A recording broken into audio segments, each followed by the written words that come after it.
going to make my grandmother's meatloaf that she used to always prep for my grandfather and for us whenever we were visiting. It's very easy to do.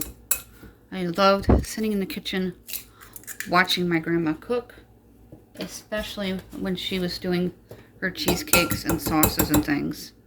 And I learned how to cook from her. I'm going to add 2 eggs to the bowl. If you're new, thank you so much for checking me out and clicking on my link. We like to do easy 5-ingredient meals. And I don't have central air, so we like to do meals that aren't going to heat up your house. Today we're going to be using the Crockpot. 2 to 3 teaspoons of the black pepper garlic combination. Pick this up at Dollar Tree. It is a great buy for 12 ounces. And that's a lot of spice. Now we're going to add some panko. I picked this up at the Dollar Tree as well. Eyeball in about 1/4 cup. Just cover up the eggs there.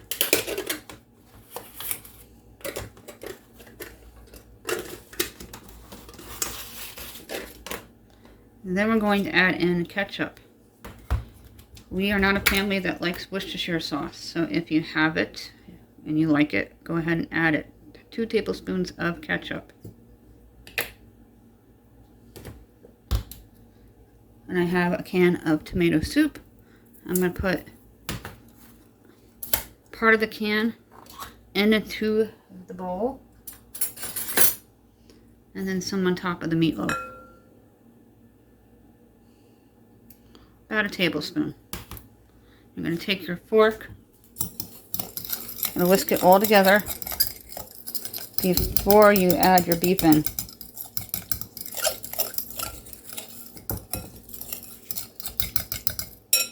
This is for the bottom of the crock pot, which I have preheating on low. I also have onion that I'm going to add in. About 1/4 cup of minced onion. Take that ground beef and put it into your bowl. And I chopped up celery, 2 celery stalks, about 1/2 inch thick, for the bottom of the crock pot. I don't put the celery into my meatloaf because it never solids or solidifies to where it's a loaf of bread form. It crumbles. So the less ingredients I put in, the more success I have. I'll give my hands a quick rinse. And we're going to mix this like we were mixing meatballs. You're going to take your clean hands and you're going to mix it well. Combine all the ingredients. And you're going to form a loaf of bread with the meatloaf mixture. I've gotten better at making successful meatloafs over the years, and they don't crumble anymore. Always add an extra panko if you feel it's too wet.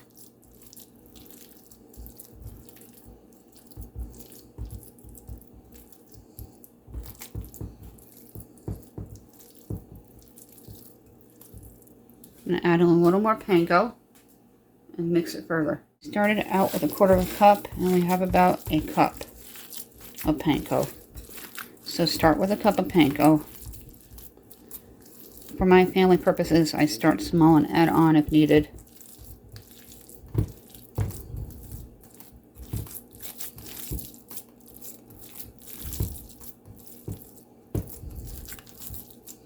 That is perfect. Now we're going to put the can of spaghetti sauce to the bottom of the crock pot with the celery. So you can see into the crock pot, which is preheated. Not necessary step, but when the beef is raw, I like to add extra cooking time by preheating. Dump the sauce all the way in. You take your celery. I pre-cut it. Beautiful dark green celery.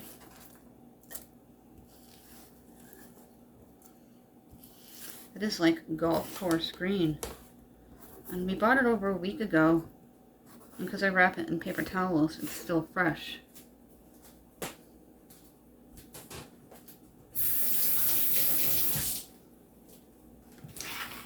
You're going to take your meat mixture and dump it in.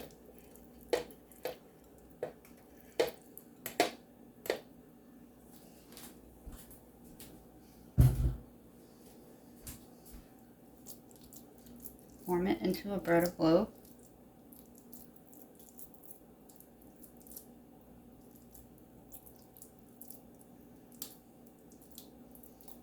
And I'm going to boil up potatoes to put around this to make it a one hot meal. Add some sauce on the top. Grab your spoon or your fork and spread it.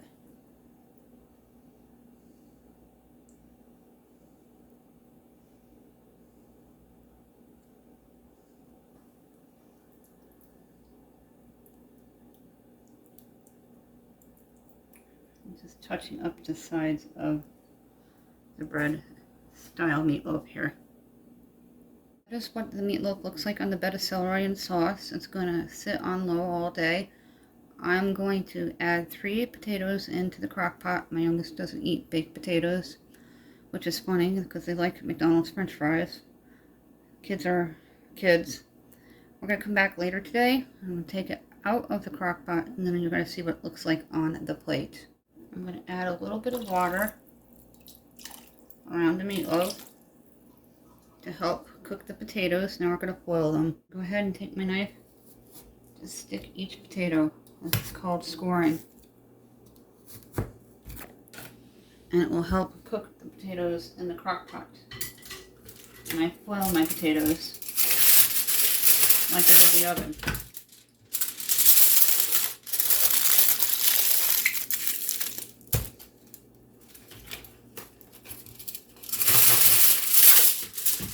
For a green vegetable to go with the meatloaf, I have bird's eye steamable green beans, or we have peas. So we're probably going to have one of those two to go with the potatoes, or even a Spanish rice.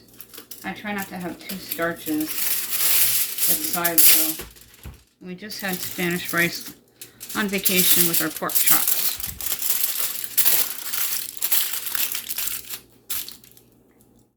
Place potatoes around the meatloaf, and they will cook.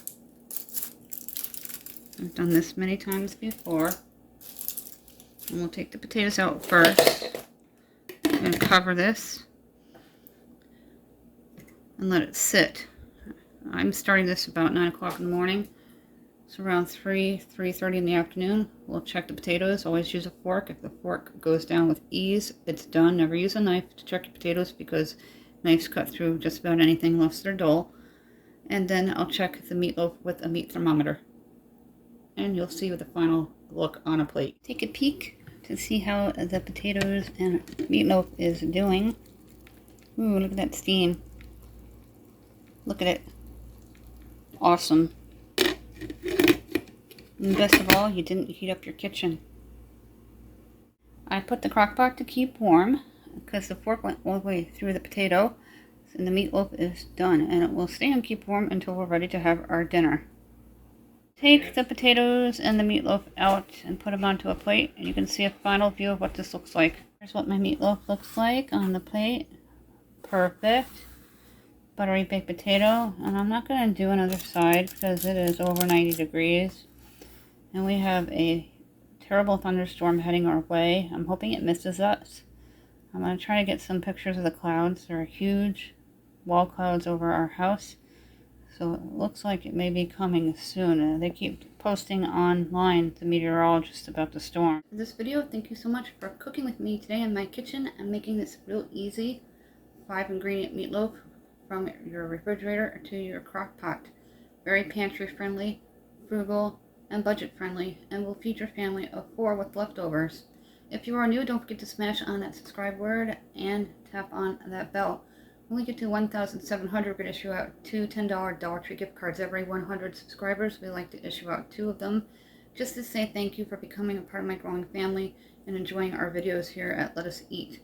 You need to be subscribed and a U.S. resident. If you're new, you must comment and introduce yourself so I know who you are in order to call your name, because if I don't know your name, I'm not going to be able to call you for a gift card if you're a winner. If you won in the past 60 days, you got to wait that out.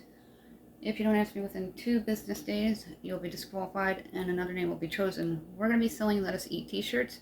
When they arrive, we're going to do a full t-shirt reveal video. We're already selling them. We have limited sizes for extra large and large.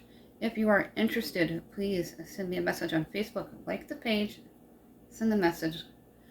Or you can email me at countryboots1268@yahoo.com. Thank you for watching.